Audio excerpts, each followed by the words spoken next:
बिस्मिल्लाहिर्रहमानिर्रहीम, अस्सलाम वालेकुम।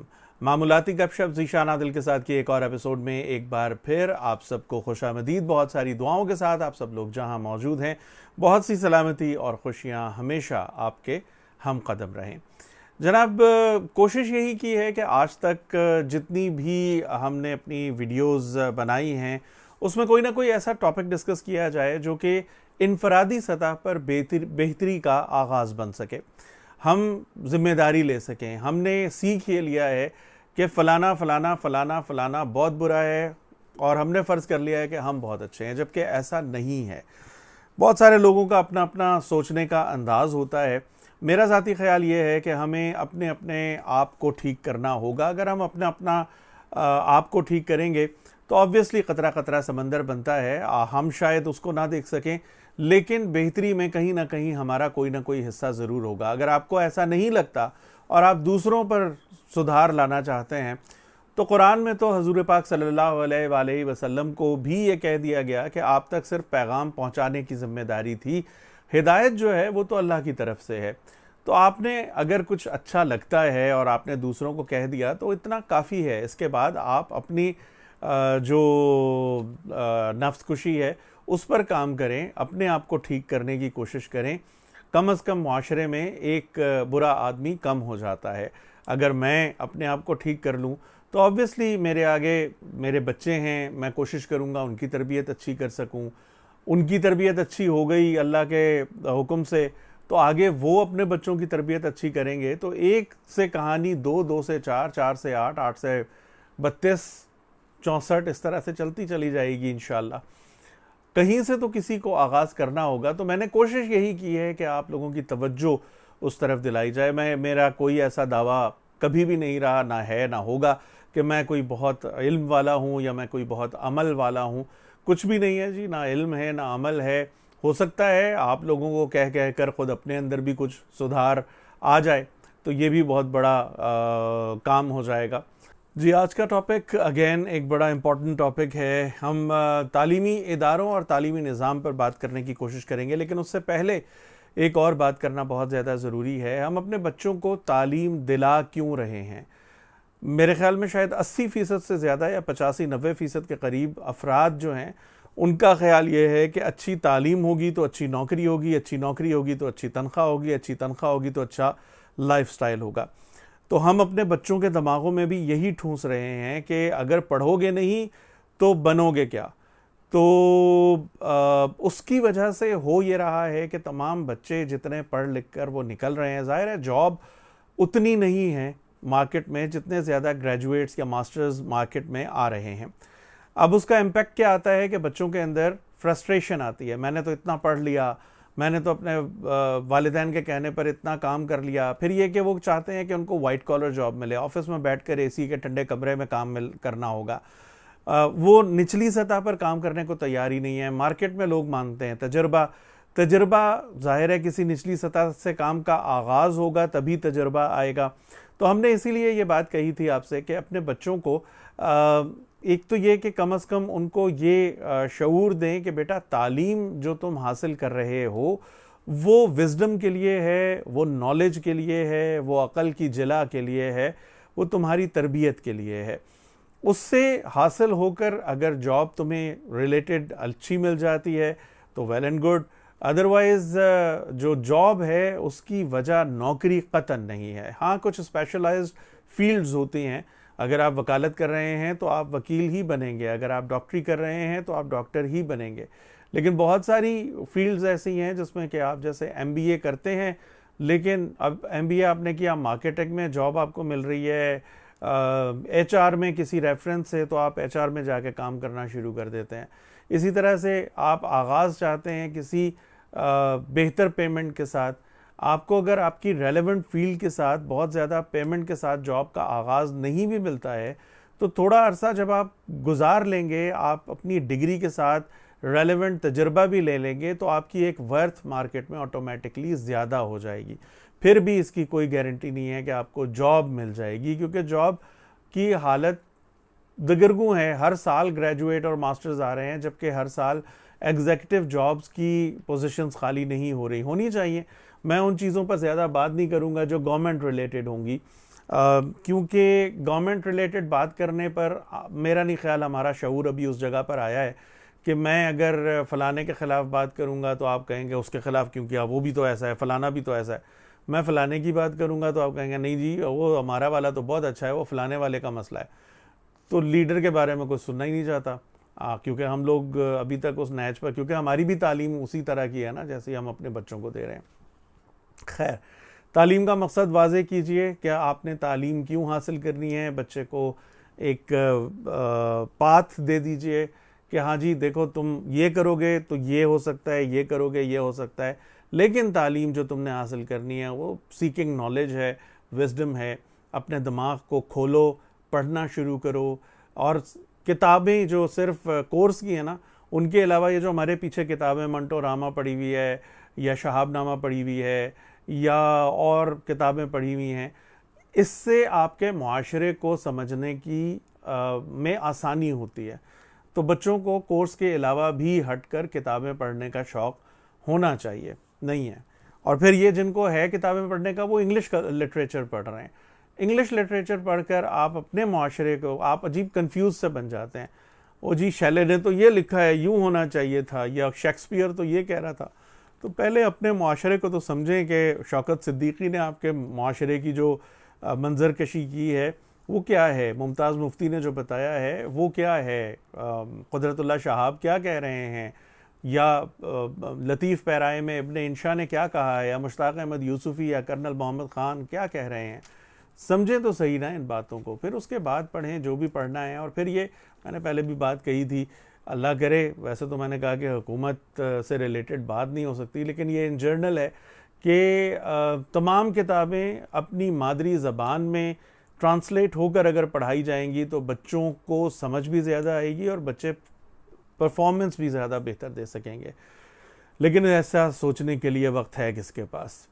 बहरहाल जी आगे चलते हैं। अब बात यह है कि जो हमारा तालीमी निज़ाम है, अनफॉर्चुनेटली उसको हाईजैक कर लिया गया है ये प्राइवेट एजुकेशन सिस्टम्स की जानिब से, और हमारा जो हुकूमती तालीमी निज़ाम है उसको तबाह बर्बाद कर दिया गया है। ये बड़ा सिस्टमेटिकली चल रहा है। अगरचे कुछ ऐसे इदारे आए जो कि प्राइवेट नहीं हैं, गवर्नमेंट हैं, और उन्होंने अच्छा काम भी किया, उसको अप्रिशिएट भी करना चाहिए। बिल्कुल उसको आप कदर की निगाह से देखें, हर सियासी वाबस्तगी से बालातर होकर उसमें सभी ने कुछ ना कुछ हिस्सा डालने की कोशिश कर रखी है। लेकिन हम क्या करें, अब तो हमें अपने बच्चों को अच्छी तालीम देनी है जो कि हुकूमती इदारों में तो नहीं अवेलेबल उस तरह से। अगरचे इस्लामाबाद में हालात बेहतर हैं, हुकूमती जो गवर्नमेंट स्कूल्स और कॉलेजेस हैं कंपैरेटिवली बेहतर हैं, लेकिन हम सिर्फ इस्लामाबाद की बात तो कर नहीं रहे, हम तो ऑल ओवर पाकिस्तान बात कर रहे हैं। अब ये चूँकि एक बिज़नेस है, वो इब्ने इंशा ने बहुत पहले ये बात कही थी कि इल्म बड़ी दौलत है, तू भी स्कूल खोल, फीस लगा, पैसा कमा, वगैरह वगैरह। वो फिर कभी हम कोई चैनल शुरू दोबारा करेंगे जिसके अंदर हम किताबों की बात करेंगे, तो उसमें फिर ये बातें आ जाएंगी। एनीवे, तो जनाब हम क्या करें। अब जो बड़े बड़े एजुकेशन सिस्टम्स हैं, नाम नहीं लेना चाहिए किसी का, आप सबके बच्चे वहाँ पढ़ रहे हैं, उसमें हो क्या रहा है कि वो बच्चों को तालीम तो देने की कोशिश कर रहे हैं, लेकिन बच्चों की तरबियत पर कोई तवज्जो नहीं है, उनको इससे गरज ही नहीं है, क्योंकि उनका मकसद ही पैसा कमाना है।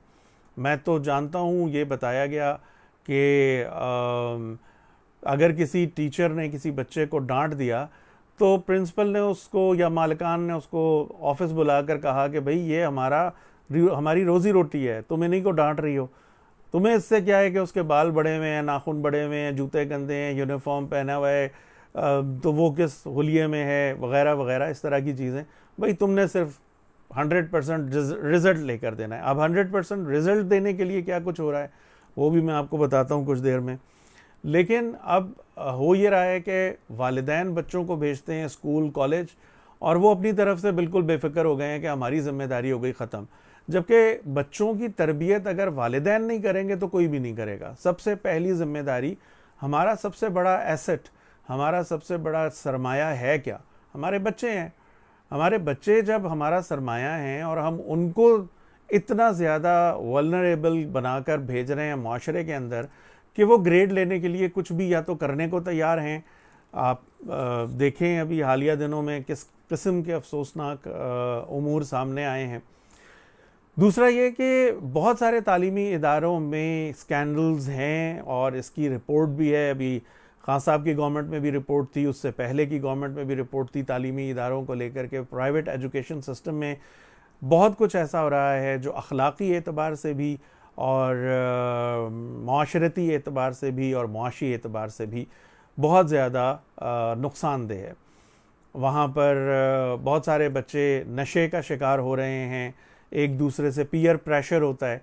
अब ये भी एक अनफॉर्चुनेट है, अगर मैं मीडियोकर फैमिली से हूँ और मैं अपने बच्चे को एलीट फैमिली के एजुकेशन सिस्टम की तरफ भेज रहा हूँ जहाँ एलीट फैमिली वाले आ रहे हैं, तो ऑब्वियसली कि उनका उठना बैठना, उनकी चीज़ों का इस्तेमाल, अब कल को हो सकता है बच्चा कहे जी वो मेरा फलाने दोस्त के पास तो प्ले स्टेशन है, मेरे पास नहीं है, वो फलाने के पास तो ये है, मेरे पास नहीं है। आप पर भी प्रेशर आएगा कि उसको वो दे, या फिर बच्चे की या तो वो किसी के साथ जाकर खेलना शुरू कर देगा या कहीं ना कहीं से वो पूरी करने की कोशिश करेगा अपनी चाहत जो कि उसको चाहिए। अब अगर मेरे रिसोर्सेज नहीं हैं तो मैं उसको नहीं दे सकता, और अगर मेरी तरबियत कमज़ोर है तो बच्चा कहीं ना कहीं से उसको हासिल करने की कोशिश करेगा। इन चीज़ों के बारे में कौन सोचेगा? बच्चे के वालिदैन भी अगर ये बात नहीं समझेंगे तो कौन समझेगा, और बच्चे के वालिदैन भी इस बात पर नहीं सोचेंगे तो कौन सोचेगा?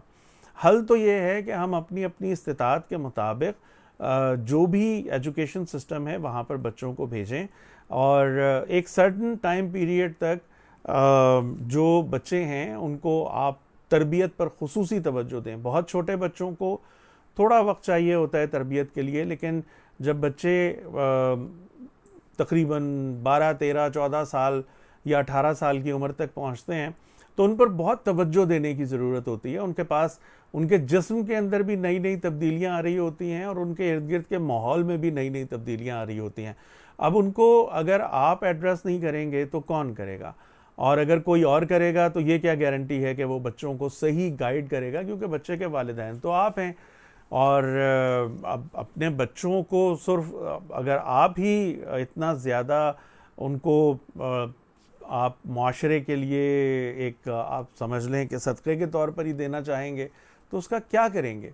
बच्चा फिर क्या बनेगा और वो किस तरह से उसका ब्रॉटअप होगा? मैंने बताया था ग्रेड्स की दौड़, ग्रेड्स की दौड़ का एक वाक़या मैं चश्मदीद गवाह हूँ उसका। मेरे एक अच्छे दोस्त, अच्छा उनका ग्रेड्स भी अच्छे रहते थे, उनको ये नकल वकल की ज़रूरत नहीं थी, अकल ही काफ़ी थी उनके लिए।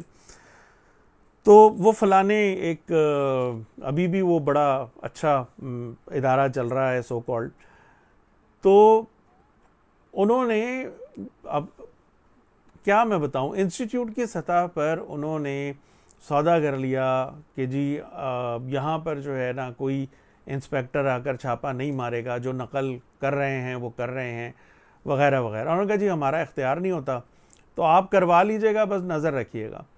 अब उन्होंने सबको ओपन ऑफ़र कर दी, बच्चों को जो उनके कॉलेज में थे, कि आप लोग कर सकते हैं। इस लड़के ने इनकार कर दिया, तो इसके जो आप कह लें पेरेंट्स या गार्डियंस को बुलाने की कॉल चली गई। तो उसमें फिर उसने मुझे, कि मैं उससे बड़ा हूँ, तो उसने मुझे कहा कि यार तुम वो कर दो। अच्छा, अनफॉर्चुनेटली, मैं तो अनफॉर्चुनेट ही कहूँगा, मैंने ही उस कॉलेज में उसका दाखिला भी करवाया था, क्योंकि मैं ख़ुद भी था वहाँ पर। तो मैं इतना ब्राइट स्टूडेंट नहीं था, इसलिए मुझे उन्होंने ज़्यादा तवज्जो नहीं दी थी। तो उसको उन्होंने बाकायदा ये कहा, मुझे उन्होंने शिकायत लगाई, और ये मैं आपको पूरी जिम्मेदारी के साथ बता रहा हूँ कि ये हुआ है वाक़या, और ये आज का वाक़या नहीं है, ये back in I believe in 90s something का वाक़या है, 1990 की दहाई में, 92, 97, 96, 97 वगैरह टाइप का वाक़या ये उस वक्त की बात है। अब तो हालात और बहुत ज़्यादा ख़राब हो चुके हैं।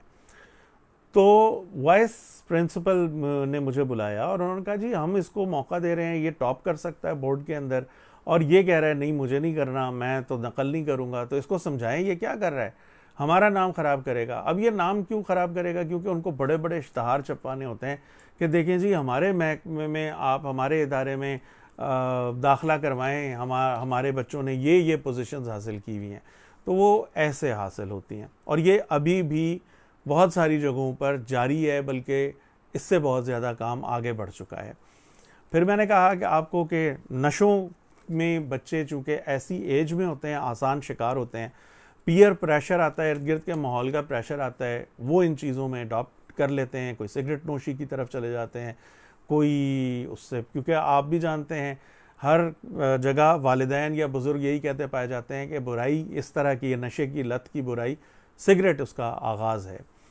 तो सिगरेट अगर शुरू हो गया तो फिर डर है कि कुछ भी हो सकता है। बहुत सारे लोग महफूज रहते हैं, अल्लाह उनको महफूज ही रखे, लेकिन बड़ा अजीब सा लगता है। कल भी मैं अपने एक दोस्त के साथ खड़ा हुआ था और वो बड़े लंबे चौड़े जो है ना, वो लेक्चर टाइप की बातें कर रहा था, ये होना चाहिए, यूँ होना चाहिए, पाकिस्तान ऐसे सुधर सकेगा, और हाथ में उसका सिगरेट था। और मैं मुस्तकिल सोच रहा था कि जिस बंदे को अपनी ज़िंदगी का शऊर नहीं है कि ये उसकी ज़िंदगी के लिए कितना ख़तरनाक और कितना बुरा है, उसको आगे क्या शऊर होगा, या उसकी बातों में वो सिर्फ अल्फाज होंगे, अमल में तो वो खाली है। यहीं से पता चल जाता है। अगर किसी के हाथ में सिगरेट चल रहा है और वो बड़े बड़े लेक्चर झाड़ रहा है, आप उसको एक दफ़ा कहकर तो देखें कि भैया तुम्हारी बातें तो बड़ी अच्छी हैं, लेकिन अमल तो तुम ये कर रहे हो, तुम्हें तो अपनी ज़िंदगी का खुद शऊर नहीं है, तुम इतना जहर पी रहे हो। खैर ये अलग टॉपिक है, इस पर फिर कभी बात करेंगे। तालीमी इदारों के साथ ही हम वाबस्ता रहते हैं। कोशिश ये करें, जो तालीम चल रही है, जहाँ मर्ज़ी बच्चों को आप तालीम दिलाएं, लेकिन बच्चों से अपना ताल्लुक़ इतना उस्तवार रखें कि उनकी तरबियत पर भी आप काम करें, और उनको मार्केट में बिल्कुल आप बेदस्तो पा करके ना छोड़ दें, मादर पिदर आज़ाद करके ना छोड़ दें कि उनको कोई भी अपने मकासद के लिए किसी भी तरह से यूज़ कर सके। तो एक और बात यह कि हमने ग्रेड्स वगैरह की दौड़ में अपने बच्चों को बहुत ज़्यादा बेचारों को परेशान कर दिया है। 90+ नहीं आएगा परसेंटेज में तो ये हो जाएगा, यूँ हो जाएगा, नाक कट जाएगी। वो बेचारे मैट्रिक करते नहीं कि ख़ुदकुशी करने की नौबत आ चुकी होती भी है। बच्चे की ज़िंदगी ज़्यादा ज़रूरी है। इन चीज़ों के प्रेशर से बाहर निकलें। हर कोई टॉप नहीं करता, और ये भी अजीब सी बात है कि 1100 में से 1100 नंबर लेकर हमारे बच्चे पास तो हो रहे हैं, लेकिन माशरा किस कदर डिक्लाइन का शिकार है। इसकी वजह क्या है? क्योंकि हमने उनको रट्टू तोते तो बना दिया है, लेकिन अमल की दुनिया में हमने उनको कुछ सिखाया ही नहीं है। अमल के मामले में हम खुद भी फारिग हैं, हम अपने बच्चों को भी फारिग कर रहे हैं। तो जनाब, मेरी सजेशन अगर आपके लिए कुछ अहमियत रखती है, या मैं फिर भी जो मैंने इतने अरसे में देखा है, पढ़ा है, सोचा है, समझा है, तो भैया मैं यही कहूँगा कि आप बेशक प्राइवेट स्कूल सिस्टम में बच्चों को ज़रूर दाखिल कराएं। उनकी तालीम पर हम कॉम्प्रोमाइज़ नहीं कर सकते, अच्छी से अच्छी तालीम दें, लेकिन उनको तालीम उनके दिमाग को खोलने के लिए दें। उनको तालीम जो है वो विज़डम के लिए दें, उनको तालीम नॉलेज के लिए दें, उनको तालीम कभी भी नौकरी के लिए ना दें। तालीम जो है वो नौकरी नहीं दिला सकती, वो राज़िक़ नहीं है। राज़िक़ जिसकी ज़ात है, उसने तो हमारे सामने की कहानी है कि सबसे बड़ी एशिया की जो हाउसिंग सोसाइटी बनाई है, वो बंदा पढ़ा लिखा ही नहीं है। क्यों? क्योंकि उसका अल्लाह ने हाथ थाम लिया। बाकी मामलात में ज़्यादा खुलकर तो बात नहीं कर सकता, ना मेरे पास इतना नॉलेज है। लेकिन आप देखें कि दुनिया में बिलियनियर जितने भी हैं ना, वो अंडर ग्रेजुएट ही रहे हैं ज़्यादातर। तो मैं ये नहीं कह रहा कि अल्लाह ना करे कि आपका बच्चा या मेरा बच्चा जो है वो अंडर ग्रेजुएट रह जाए, लेकिन कहने का मकसद ये ज़रूर है कि तालीम जो है वो रिस्क की गारंटी कभी भी नहीं होती है। अपनी नस्लों को बचाएं, अपने बच्चों की तरबियत पर खुसूसी तवज्जो दें। तरबियत बहुत ज़्यादा ज़रूरी है, दुनिया में पनपने के लिए भी और आखिरत के लिए तो है ही है। माशरे में अगर बेहतरी लाना चाहते हैं तो आगाज़ करें इन बातों को। अगर आपको एतराज़ लगता है इन बातों से तो कमेंट में बताइए, हम उसको एड्रेस करने की कोशिश करेंगे। अगर आपको कंटेंट इस काबिल लगता है वीडियोस का कि आप चैनल को सब्सक्राइब करें, आपको बातें कुछ इस कदर कदर लगती हैं, तो ज़रूर कीजिए। सेंसेशन नहीं है मेरे चैनल के ऊपर, झूठी खबरें मैं नहीं देता हूँ। सियासत पर बात करना मजबूरी है, कभी कभी हालात हाज़रा पर बात हो जाती है, अगरचे अब कुछ अरसे से मैं अवॉइड कर रहा हूँ, लेकिन फिर इसके अलावा मज़हब मेरा कोर रहेगा हमेशा। जो कुछ मैं समझ पाया हूँ वो मैं बता दूँगा, सही या गलत वो मुझे नहीं पता होगा, आलिम मैं नहीं हूँ, लेकिन इल्म को अपने बेहतर करने की कोशिश ज़रूर करता रहता हूँ। इंशाल्लाह फिर दोबारा मुलाकात होगी मामूलाती गपशप ज़ीशान आदिल के साथ। अब मुझे इजाज़त दीजिए, अपना बहुत ख्याल रखिए, अल्लाह आपको अपनी अमान में रखे, सलामती, खुशियाँ, कामयाबियाँ, बरकतें दोनों जहानों में आपके हम कदम रहें। मामूलाती गपशप की अगली एपिसोड में आपको से दोबारा मुलाकात होगी। फ़ी अमान अल्लाह।